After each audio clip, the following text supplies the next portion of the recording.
Nelson Mandela said, "There is no passion to be found playing small and settling for a life that's less than the one you're capable of living." Now, I'm sure in your experiences in school and applying to college and picking your major and deciding what you want to do with life, I'm sure people have told you to make sure you have something to fall back on. Make sure you got something to fall back on, honey. But I never understood that concept, having something to fall back on. If I'm going to fall, I don't want to fall back on anything. I want to fall forward. I figure at least this way I'll see what I'm going to hit. Without consistency, you'll never finish. So do what you feel passionate about. Take chances. Don't be afraid to fail. There's an old IQ test, was 9 dots, and you had to draw 5 lines with a pencil within these 9 dots without lifting the pencil. The only way to do it was to go outside the box. Don't be afraid to think outside the box. Don't be afraid to fail big, to dream big.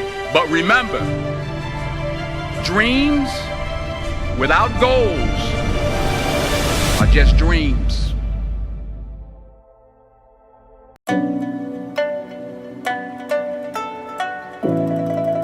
My wallet, I thought, well, let me see how much money I have. I opened it up, I had a 5, a 1, and change. I'm not fucking around, and well, at least I rounded up to $7. But I thought, God, ain't this a bitch? I got $7 in my pocket. Where the fuck do I go now? What do I do? I can't go back to CFL, because the point comes where you hear that voice, the big run's over. Like, you're done, right? So I heard that voice. So as Coach was saying, man, I hold on to that shit, I'm telling you. My back is up against this motherfucker. We laugh, we joke, we have a good time. Press is always fun to do. Sometimes you gotta make it fun, that's another thing. You gotta do your best to make press fun if you can, but my back is still up against this motherfucker. I do not forget it. What this also helps me do, and again, it works for me, is at some point, you gotta be fucking tired of not being number one.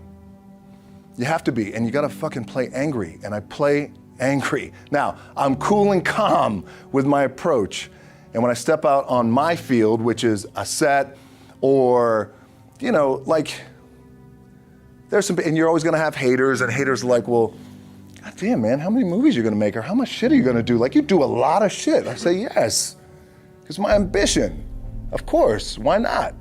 I could do it, yeah. I love what I do. And not only that, but in what world do we not work every day? It doesn't mean, it's just like you guys in the off season. You gotta work every fucking day. It doesn't end.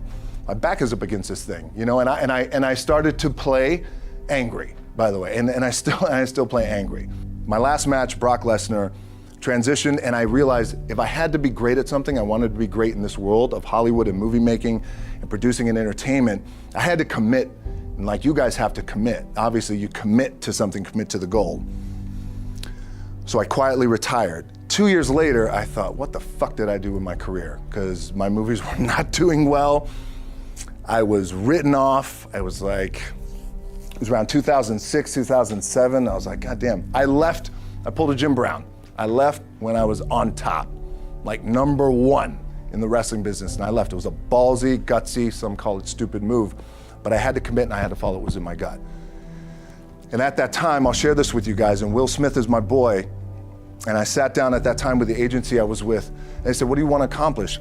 I said, I want to accomplish the world. I want the world, and I want Will Smith's career, and I said, and I mean this respectfully because I know he's here at this agency with us, I want to do it bigger and better.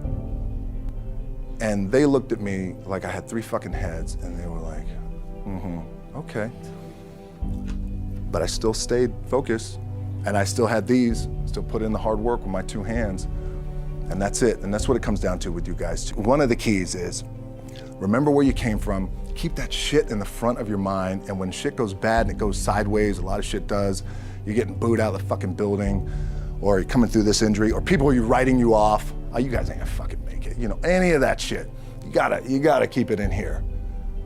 And it really has to, it should drive you.